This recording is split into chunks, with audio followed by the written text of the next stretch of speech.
Hello అండి అందరికీ. Lunch prepare చేశారా? నేను మాత్రం చుక్కకూర టమాటా ఈజీ ప్రాసెస్లో ఎలా చేయాలో చూపిస్తానండి. పాతకాలం నుండి వస్తున్న చుక్కకూర టమాటా ఎంతో టేస్టీగా ఎలా చేయాలో చూపిస్తానండి. నాకు ఏవైనా ఆకుకూరలు తీసుకున్నప్పుడు కట్ చేసి ఒక 5 నిమిషాలు వాటర్లో ఉంచడం అలవాటు. గ్యాస్ ఆన్ చేసి కడాయి పెట్టుకోవాలండి. ఇందులో కొంచెం తక్కువనే ఆయిల్ పడుతుంది, మరీ ఎక్కువేం అవసరం ఉండదు. గ్యాస్ ఆన్ చేసి కడాయి పెట్టుకొని అందులో ఆయిల్ వేసాం కదా, కొంచెం పోపు గింజలు వేసుకోవాలండి. తర్వాత ఆనియన్స్ వేసుకోవాలి. పసుపు అండి, చిన్నుల్లిపాయలు,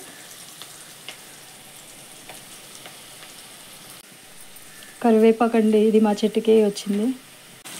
ఆనియన్స్ మొత్తం ఇలా ఎర్రగా వేగాలండి. వేగిన తర్వాత టమాటా వేసుకుంటే సరిపోతుంది.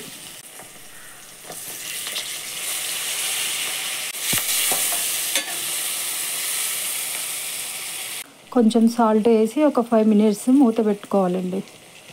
మా అమ్మ ఎప్పుడు ఈ చుక్కకూర టమాటా చేస్తే మా నాన్న మటన్ కర్రీ కూడా పనికిరాదు, అంత టేస్ట్ ఉంటుందని అనేవాడండి. అలా మేము కూడా చూసి నేర్చుకున్నాము. నిజంగా చెప్పాలంటే చుక్కకూర టమాటా చాలా బాగుంటుంది. పిల్లలు కూడా ఎంతో ఇష్టంగా తింటారండి. కొంచెం పుల్ల పుల్లగా, నోటుకి ఎంతో టేస్టీగా కనిపిస్తుంది. టమాటాలు మగ్గాయో లేదో చూద్దామండి. పర్ఫెక్ట్గా మగ్గిపోయాయండి టమాటాలు.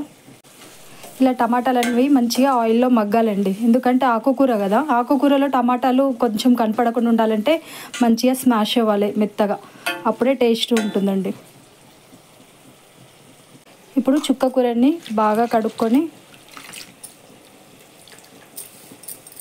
ఆకుకూరలు మాత్రం జాగ్రత్తగా బాగా కడగాలండి. ఎందుకంటే దోమలు అవి వాళ్తుంటాయి కదా, వర్షాకాలం కదండి. అందుకని కొంచెం కేర్ఫుల్గా జాగ్రత్తగా కడిగి ఒక 5 నిమిషాలు వాటర్లో ఉంచాలండి. ఎప్పుడైనా సరే వెజిటేబుల్స్ అయినా ఆకుకూరలైనా ఒక 5 నిమిషాలు వాటర్లో ఉంచామని.